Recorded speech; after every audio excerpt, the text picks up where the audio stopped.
masih menjadi misteri dalam pembakaran kios di Pidi.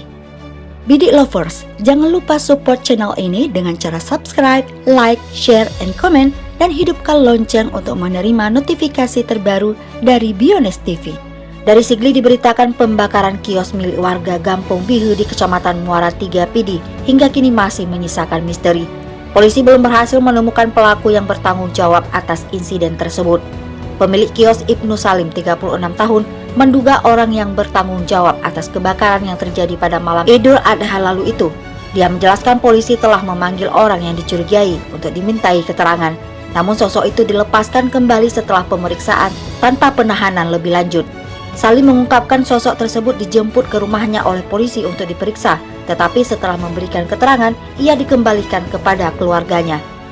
Ibnu Salim yakin bahwa kiosnya sengaja dibakar. Ia menemukan bekas plastik minyak tanah di lokasi kebakaran setelah insiden tersebut terjadi. Penemuan ini menimbulkan kecurigaan kios miliknya tersebut sengaja dibakar oleh seseorang. Ia pernah mencoba membeli minyak di sebuah toko di wilayah itu dan melihat ikatan minyak yang sama dengan plastik yang ditemukan di lokasi kebakaran.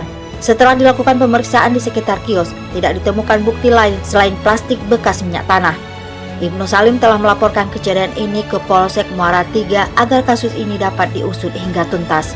Kasat Reskrim Polres Pidi AKP Dedi Miswar mengatakan pihaknya masih berusaha mengejar 2 alat bukti yang diperlukan untuk menetapkan tersangka. Tanpa 2 alat bukti dan saksi, polisi tidak bisa menetapkan tersangka. Karena itu kasus pembakaran kios ini masih menjadi misteri. Dedi menekankan meskipun isu yang berkembang di masyarakat sudah mengarah pada pelaku berdasarkan cerita dari pemilik kios, polisi tetap membutuhkan 2 alat bukti dan saksi untuk menindaklanjuti kasus ini.